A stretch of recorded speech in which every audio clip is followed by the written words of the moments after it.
Het is waans die 14 mei, de dag dat. Bouwmarkten in Island de grootste omzetdraaien zo'n 2006. Er een grote rampoefening is op de Werpsterhoek. En die wien praten we over minder gewoontes. Ja, het is wel moeilijk, maar ik denk, ik bied nagel. Dat is een slechte gewoonte van me.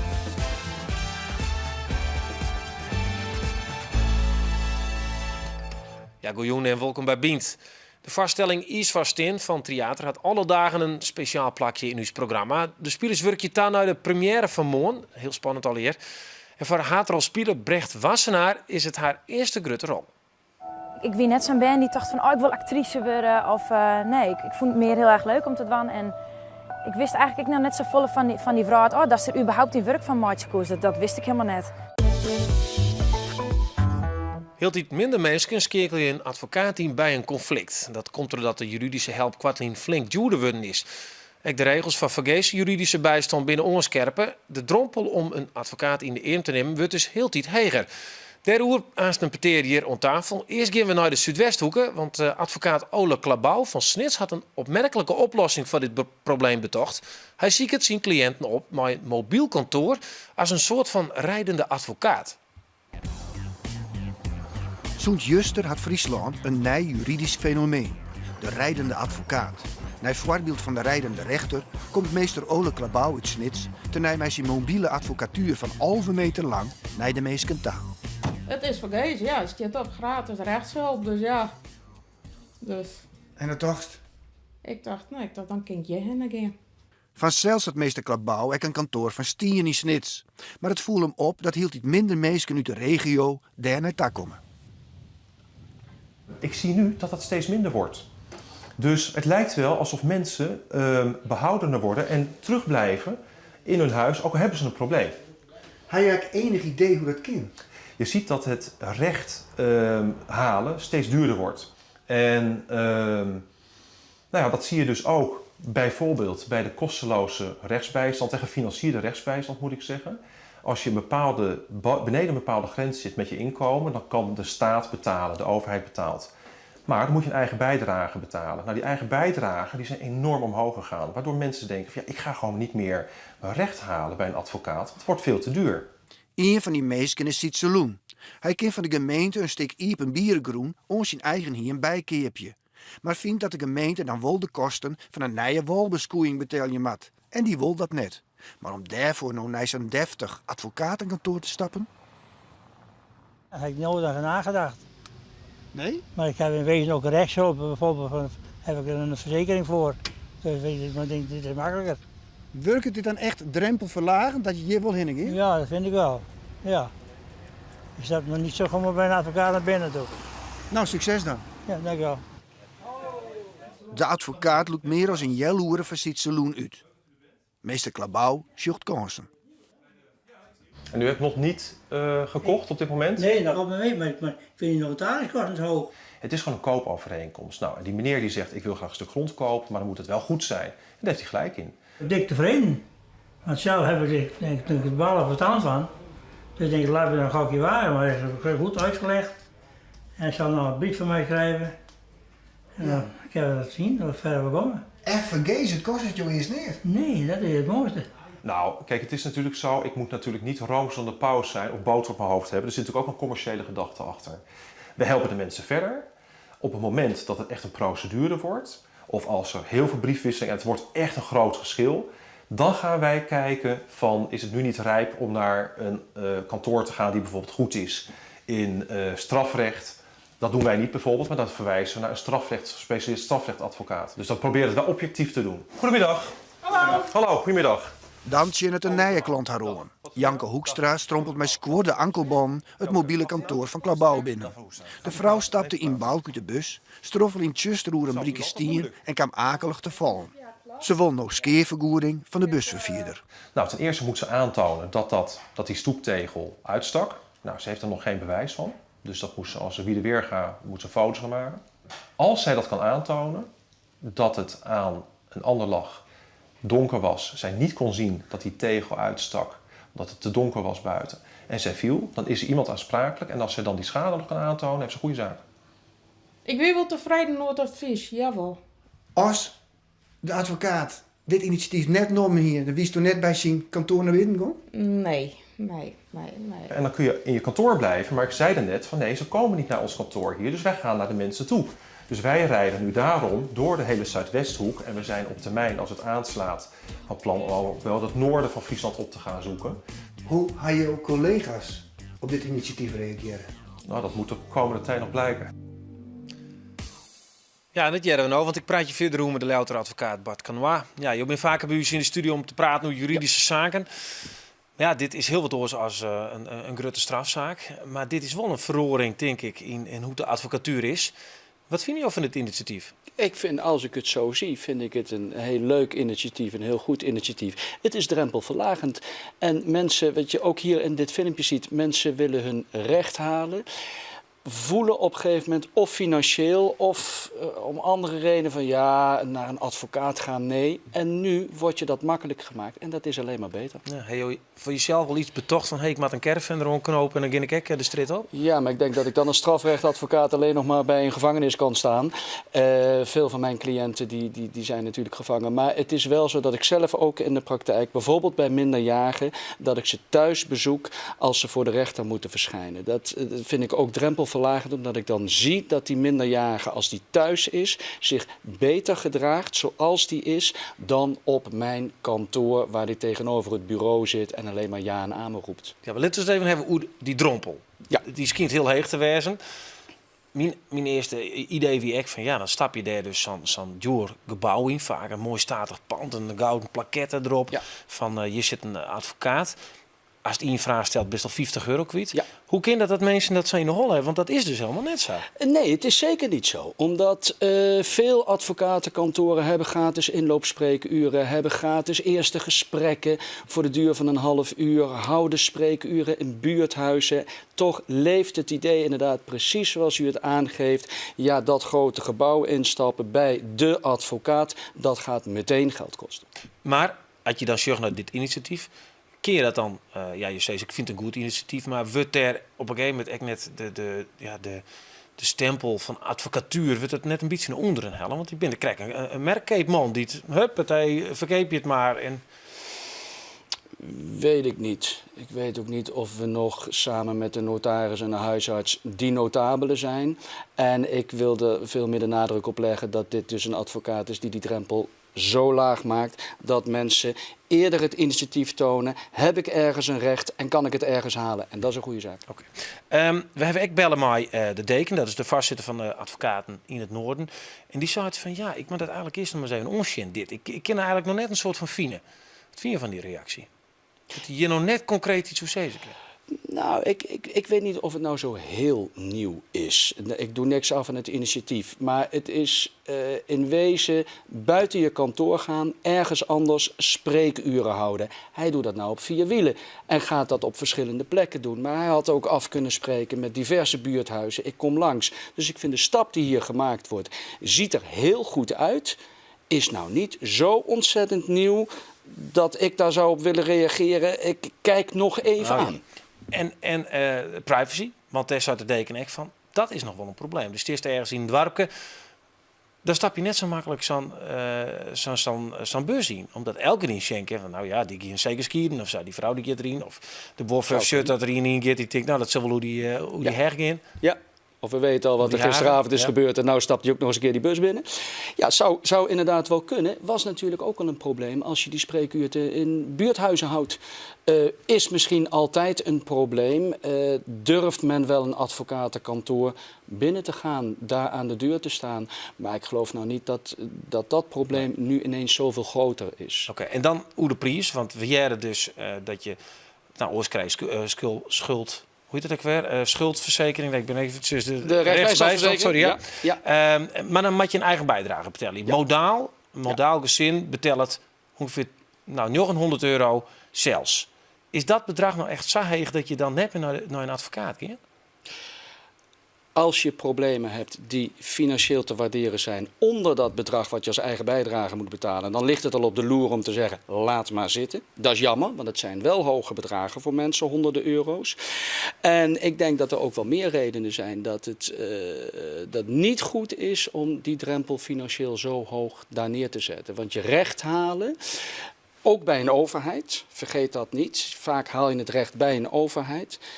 Terwijl de overheid ook als kerntaak heeft dat die rechtsbescherming voor burgers er is. Dus het is wat dat betreft wel heel vreemd dat je problemen met de overheid maar laat voor wat het is. Omdat diezelfde overheid zegt, je moet er zoveel voor betalen. Nou, dan is dit een mooi initiatief. Ja. Maar jou hebben de trailer nog met een auto gezet. Nee, ik ga er nog niet mee op pad. Nee. Oké. Bedankt voor jullie les. Prima, dankjewel. Ja, Brecht Wassenaar, dus we het nou over hebben. Zij is net de Iersvastin, maar speelt wel de haarrol in deze stritopera die het morgen in de Leeuwarden Binnenstad in première gaat. Ze speelt Gerda, dat is een famke van een Ier 15 die het naar het noorden gaat om haar vriend Kai op te zieken. Want die is terug de Ierskenning in de mijnaam.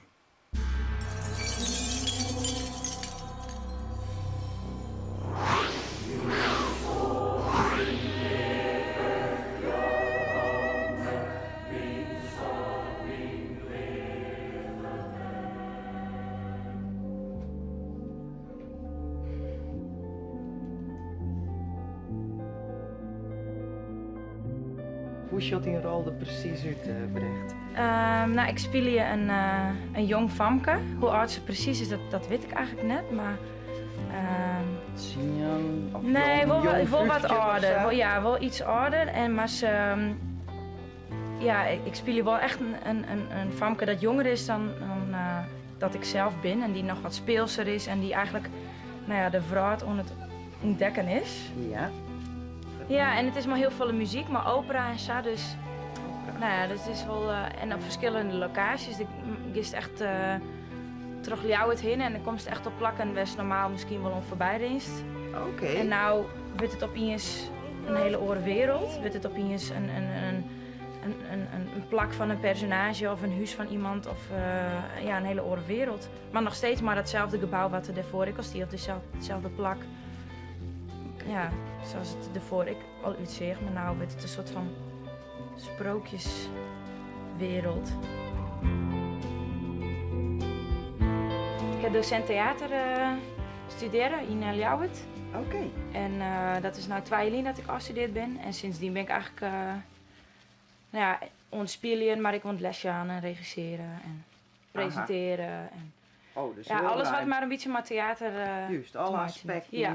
Maar wat ik nou doe, zijn voorstellingen en echt het acteren, dat vind ik toch wel het allerleukste.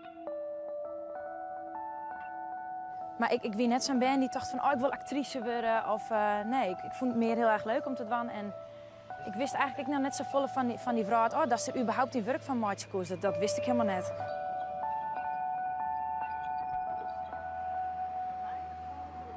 Nou, ik eerst aan het waanden ben en ik maar dit project denk ik wel van, wauw, dit is wel zo. Je krijgt zoveel energie van, je wordt zo gelukkig van dat ik denk van, hier wil ik maar verder. En ik bij orengezelschap en ik denk van, ik ken theater nou een beetje.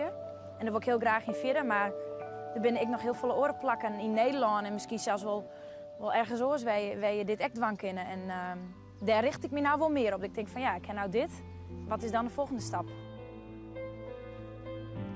Ja. Eindelijk. Ik ben net de Ierskeningin, maar ik speel wel de hoofdrol. Het is wat verwarrend, omdat de voorstelling hier natuurlijk de Iers in. En ik steen op de poster, op de flyer, dus dat is wat verwarring kan daar ontstaan. Maar ik speel je Gerda aan Famke en die had een vriend en die wordt mij om terug de Iers in. En het publiek gaat mij maar mijn zoektocht naar hem daar. Dus eigenlijk volgen ze terug mijn eigen en het verhaal. Terwijl als de Iersvastin in net west wie, dan wie het hele verhaal er net west. Dus zij is heel belangrijk als personage van het verhaal. Maar mijn rol komt bijna in elke scène naar voren. Dus daarom kun je zeggen dat het een haatrol is. Heb je wel een happy end? Ja, het komt wel heel goed. Ja, dus, het is een sprookje, maar een happy ending. Het is, volgens mij vindt het publiek dat stiekem ook wel heel erg fijn. Het is zo'n lange tocht gewoon, dat het dan uiteindelijk al weer goed komt. Morgen is tenor Albert Bonnema, onderdeel van onze rieren. En dan zullen we met hem praten over zijn rol in dit theaterstuk. Ze sloepen erin, maar het is verrekte lastig om er weer uit te komen. Verfilmde gewoontes, we hebben ze al hier. De een is onschuldig, de oor had de potentie om uit te draaien op een verslaving of een dwangneurose. Psycholoog Irma van Stijn zit je bij mij aan tafel om u te lezen waarom die gewoontes die je hebben zo dreigt te trobrekken binnen. Welkom. Dankjewel. Ja, ik dacht gewoon, gewoontes, een beetje klikken met je pen of nou, wat terug hier zitten. Ja. Dat is net zo, dat is best onschuldig. Ja, Maar gelukkig. toch is het wel bij jou in de praktijk, komen volgens mij een skandel. Een heleboel. Hoe kan dat? Ja, nou, dat is het moment dat je last hebt van je gewoontes. Ja, gewoontes zijn natuurlijk vrij gezond. Zonder gewoontes kan je niet leven. Maar als ze echt vervelende consequenties gaan hebben, je wordt ontslagen of Neem eens een gewoonte weer terug ontslaan weer kennen. Nou, de gewoonte die we nu vaak zien, wat ontslag oplevert, is niet bij de porno vandaan kunnen komen bijvoorbeeld. Oké, is dat een gewoonte? Internet. Ja, dat is je hebt twee soorten gewoontes. Hè? Gewoontes die verslavend zijn, die wat dopaminegevoelig zijn. Dan wil je steeds maar meer. En de dagelijkse gewoontes waarin je brein een beetje op slaap staat. Hè, dus elke En wat valt keer porno dan onder? de verslavende gewoonte, ja. En dat gebeurt dus kennelijk een soort op het werk. Tegen jou moeten krijgen. Nou, ik heb wel heel wat cliënten gehad die daardoor op bijna ontslag stonden of zijn ontslagen, ja. Okay. Ik maak ze even een stapje waarom, want Ja. dit is een heftige Ja, we gaan gewoonte. zo- Steeds. Maar laten we even bij de een onschuldige beetje gewoontes licht houden, ja. beginnen. Ja. Er ben legio van. Ja. Wij gaan juist eventjes, ik ga juist de strijd op om te vragen mensen nou eens les van hebben. Ik ben benieuwd. Goedemorgen. Mag jij wat vragen? Nou, wij willen weten of jij minder gewoontes hebt waar je net van aankomen. Kijk eens even naar. Ja, daar moet ik wel even naar denken. Nou, dat echt volgens mij. Weer wat rommelig uit. Ik kan me heel erg druk maken in het verkeer. Ik kijk naar je telefoon, dus dat is nou wel iets te volle. Ja, het is wel moeilijk, maar ik denk, ik bied nagel. Dat is een slechte gewoonte voor mij. Doe je Ja. vaak dat je wat misschien gespannen bent. Ja, spannend denk ik wel, ja. Maar bijvoorbeeld voetbal of zo, dat het dan spannend is, dan beginnen we te nagelbieten. Ja, zeker. Dat WK moet nog beginnen. Ja. Wat bedoelt het dan nog oer? Ja, niks. Niks. Nou, ik kan er niet zo opkomen, 1, 2, 3. Nou, en dan wacht je even een minuut. Ik kijk mijn dieet kleren. Dus, Oh, vertel eens. nee, dan ga ik wel wat slecht eten naast weer. Dus, Echt weer? ja, ik het hartstikke goed. Dus, Te veel gamen. Ja, ik praat met mijn wenkbrauwen. Zoals bij de rotonde, als mensen hun richtingaanwijzing niet doen, dan word ik echt... Nee, dat vind ik niet grappig. Maar toch eens voor, wat gebeurt er als je achter het stuur zit? Nee, dat doe ik echt niet. Soms dan koop je wat eigenlijk niet de bedoeling was. Als ik een gesprek ga met de telefoon, dan rol ik in een sigaretje en dan begin ik te praten. Nou, ik doe wat te weinig voor school nog. Ik ben natuurlijk druk bezig met mijn minnengewoonte. Dat dacht ik al, ja. Smoken. Ja. Schoenen bijvoorbeeld. Vrouwen en schoenen, hè. Hoeveel per jaar? Nou, ik heb er sowieso wel 20 thuis staan, denk ik. Dus niks zonder gamen willen, was de volle dorst? Ja. Maar wel meer dan squallen. Ja. Maar hoe heeft dat in Holland? Wat is een oplossing? Geen idee. Ja, probeer mezelf te verbieden natuurlijk, dat is het enige. Maar ja, wat moet je er aan doen? Ja, net waan. viel me gewoon, dit viel ik me gewoon volle bed erbij. Ik ben gewoon wat te zwieren. Ik denk, nou ja, dan vraag een dieet. Dit te krijgen en ik denk, maar het is alleen beter. Als ik u direct hoeveel yield op mijn kast, dan denk ik daar zeker wel aan. Maar ja, het is wel lekker hè, als je hem op begonnen bent. De tip voor de vrouw die verslaafd is om een keepje van squam? Gewoon doorlopen, als je twijfelt, sowieso. Niet doen. Ja, het is echt heel gewoon. We roemen op een paar mensen kanaal en elke hier wel iets. Iedereen. Zeg eens maar, ja. Eerst even de milde varianten, Broeke. Die man die bijvoorbeeld zit te nageltje bieten. Ja, dat doen heel veel mensen. Hè. Het is een beetje zo'n drang. Het levert je niks op, maar als je zenuwachtig bent of bij voetbal, een heel mooi voorbeeld, dan gaan je nagels eraf. En wat mensen dan gaan doen is zich voornemen om het niet te doen. En als je het voorneemt om iets niet te doen, gebeurt het altijd wel. Hè, dat is met alle milde gewoontes. Hè, ik wil bijvoorbeeld niet de hele rol koekjes opeten. Dan neem ik me voor niet de rol koekjes op te eten en dan gebeurt het toch. Dus En dat te krijgen met het feit dat je het wutsie niet, dat je dat net registreren? Dat je dan toch altijd, dat je er dan toch door? Ja, je bent toch daarmee bezig. Dus je moet vooral voornemen wat je wel wil. Wat zou die jongen nou dwang in? Met die nagelbijten? Nou, hij moet eigenlijk gaan oefenen met iets anders gaan doen. Zo bijvoorbeeld. Hè? Je kan gaan duimen draaien. En hij moet het gaan opzoeken en dan niet gaan bijten en dan iets anders ervoor in de plaats zetten. En dat kost heel veel bewuste aandacht. Want is dit, valt dit nog in het soort van onschuldige categorie of kan dit ook iedereen op iets Nee, meer? dat kan. Ik heb mijn collega heeft ooit eens iemand behandeld en die had als bijnaam de kannibaal. Die had echt zijn halve vingers afgegeten. Dat werd echt heel dramatisch. Dat is gewoon een kannibaal? Ja, die at zijn eigen vlees op. Ja. Oh. Ja, dat zien we niet zo heel vaak, maar dat kan wel. Tot dramatische, dat zal bij deze meneer niet zo zijn hoor. Dat verwacht ik niet. Nee, maar je hebt dus te maken met gewoontes die het heel zoen binnen en handig. Want waarom hebben wij die gewoontes? Ja, nou eigenlijk als je geen gewoontes had, zou je niet kunnen leven. Als jij hier elke ochtend, of ik weet niet hoe laat je begint, maar moet gaan bedenken hoe je moet gaan rijden, dan word je er knettergek van. Dus gewoontes, daar blijf je rustig van. Hoe meer gewoontes, hoe lekker we ons voelen. Dat is gewoon fijn. En wanneer worden ze vervelend? Ze worden vervelend als je er last van hebt of een ander heeft er last van. Oké, daar ben een heel soort van te nemen. We hebben een paar fluiters op de redactie. Fluiters, ja. Ja, erg leuk. Maar behalve als je ernaast moet werken. Ja. En mensen die met pen zitten te klikken. Ja. Hoe kan ik nou, want je maakt jezelf altijd verhoor, hebben geleerd. Hoe kun je dat nou bij een Noord dan? Ja, nou eigenlijk wat niet helpt is om te gaan zeggen dat iemand moet stoppen. Maar je moet hem eigenlijk complimenteren op het moment dat iemand iets doet wat je wel wil. Vanochtend heb ik bij mij in de praktijk nog een heel leuk voorbeeld gezien. Onze schoonmaakster die wil heel graag dat wij het papier buiten zetten op maandagavond. En iedereen vergeet dat altijd. En dan moet ze weer roepen, je hebt het papier niet buiten gezet. Vanochtend hoorde ik haar tegen een van mijn collega's zeggen, goh Gijs, wat ontzettend goed dat je het papier hebt buiten gezet. Daar ben ik nou heel blij mee. En hij zei, ja hè, en ik heb het ook nog, een leuk verhaal. Dus zo verander je de gewoonte bij de ander. Dat lijkt het wel op opvoedtips, wat ben je? Steeds wat ze goed in hebben, zijn we dat toch eigenlijk altijd? Precies. En vooral stuur op wat je wel wil. Ja. Maar er is een categorie, dat gaat verder. Je zou in de krek al eventjes, dan mensen die fretten hun hele vingers op. Maar we hebben ook dat smoken bijvoorbeeld, kun ze net van aankomen, is een verslaving. Ja. Maar je hebt ook dwangneuroses. Ja. Wat is een beetje het kantelpunt van minder gewoonte naar dwangneurose? En bedoel je dan met dwangneurose bijvoorbeeld te veel roken? Nee, meer dat ik heb verhalen gehad van mensen en collega's die zeggen, als ik maar hier in de ster in, mag ik links rennen. En als er een stoep is, dan mag ik dat oprennen. Maar dat kan natuurlijk terugslaan. Of aankloppen, 6 keer aankloppen. Ja, dan heb je het eigenlijk echt over een dwangstoornis. Ja. Nou ja, die zeggen dat het een gewoonte is. Ja, maar dat is het ook. Je hebt een soort gewoontes dat rondom alcohol en drugs, dat maak je dopamine aan. En deze drankstoornis, daar word je heel rustig van. Allerlei ritueeltjes doen, linkslopen, kloppen, van al dat soort belachelijke dingen. Dat helpt enorm om rustig te blijven. Hoeveel mensen hebben dit? Geen idee. Ik weet geen percentage. Veel. Een soort? Heel erg veel. Ja. En we kennen er maar even uit van mijn goed mee omgaan. Nog één vraag aan jou. Wat is jou?